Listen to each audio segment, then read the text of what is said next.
Folks, we all know. Now, I live in North Carolina, so I'm only going off of eyewitness testimony. I have a lot of people that I know that watch my show that live in West Virginia. And I just want to be very clear, I am not mocking West Virginia. I'm not mocking people that live in West Virginia. I am mocking one single West Virginian, and that is Paula Jean Swearengin. That's right, folks. So, she's at it again. I covered this, actually. I covered this tweet as a separate video, and then there was a follow-up that I didn't see until yesterday evening. And I have to make a follow-up. So, the other day I made a video about this tweet. A screenshot in hopes that it won't get lost in the Twitter noise. I fully supported you, AOC. Can you go back to fully supporting Medicare for All? And the screenshot is Jackson Hinkle, a trust fund baby loser, who isn't actually a leftist. He's like pro-war. He is a capitalist, right? The guy's a loser. I mean, he's a loser and he's not a leftist. So I'm just throwing that out there. He did a search for Medicare for All from AOC's account history, and then like compiled like bizarre dates, right? And that was it.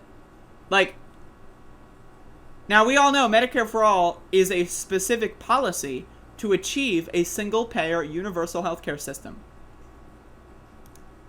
Medicare for All is the policy.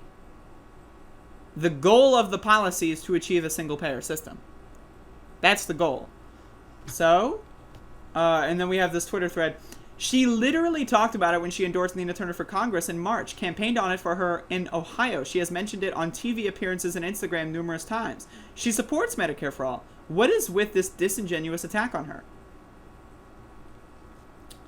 So why didn't she use her power to support Medicare for All while she was canvassing? There were marches all across the country.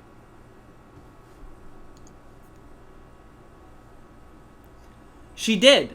Literally the weekend of the March for Medicare for All, which was mostly a grift by the same people that promoted Forced to Vote and canceled the squad over it, she was in Ohio campaigning with Nina Turner to get another supporter of Medicare for All to Congress. I made a video about that. Literally, the day of the march, she was out there actually trying to get Medicare for All, a new person elected that would support Medicare for All. That's what she was doing. Now, Paula Jean admits that the tweets are not enough. Really, how we get Medicare for All is by emails, folks. Paula Jean says, not one tweet or email. She said it once and even called it single payer at one point.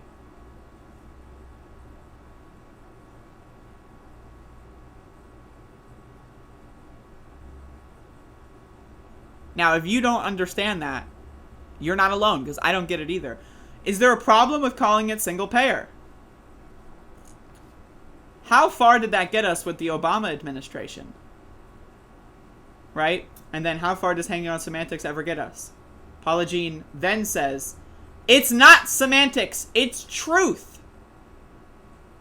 Single-payer healthcare is language used to avoid providing comprehensive healthcare to everyone. I need some coffee. What? Again, I've been getting a lot of mileage out of this clip, but I gotta do it again, folks. Only the really, I hate to say this, but those with the lowest IQ. Folks, the truth will set you free. So, she obviously was mocked for this. Let's look at the quote tweets. There's me. And so, now, let's do an experiment here. And I'm gonna, do an experiment. I'm going to search Paula Jean's Twitter account for the phrase single payer. So, let me just do that real quick. Wait a second. Wait a second, folks.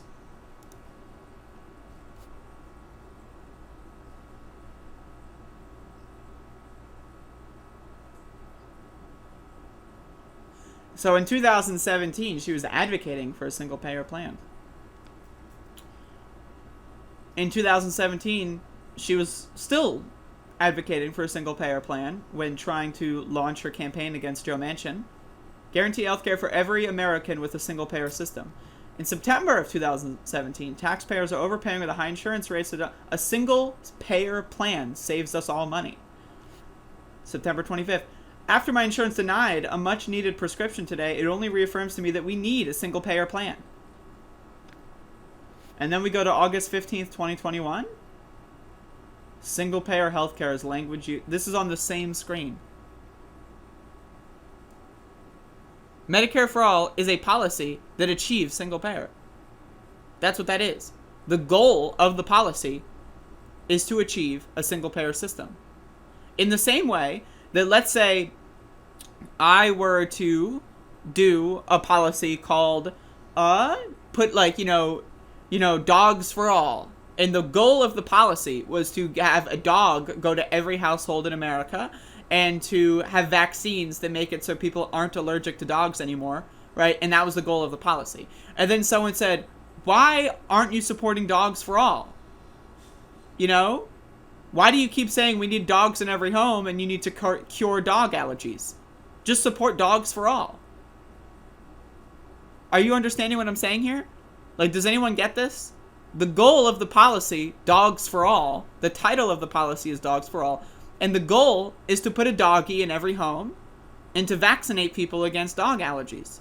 That's the goal of the policy. So if you are advocating for vaccinations against dog allergies and to put dogs in every home, right, obviously you would support Dogs for All.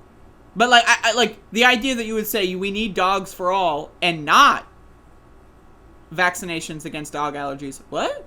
That's what the policy does. That's the goal of the So, what? And then but she goes on. So she gets relentlessly mocked for this, as she deserves. Again, I know that there's a lack of ketchup packets in West Virginia, and this is a huge problem.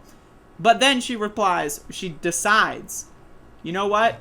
I need to extrapolate on my points. I've been misunderstood. So about 24 hours later, more than 24 hours later, actually, 36 hours later, she follows up. She doubles down. These points are 100% true. I have seen candidates nationwide say single payer just as an excuse not to support Medicare for All. Just like the ones that are beholden to dark money and tout their grassroots campaigns. We understand the language, but they hope most of the population doesn't.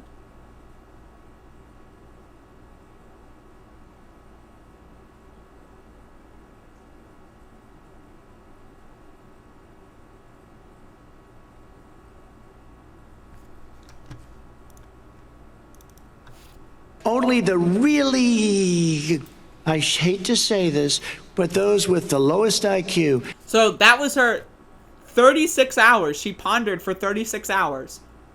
And that was... What is going on with Paula Jean?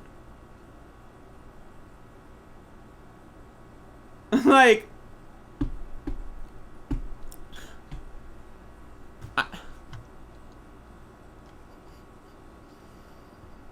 I don't even...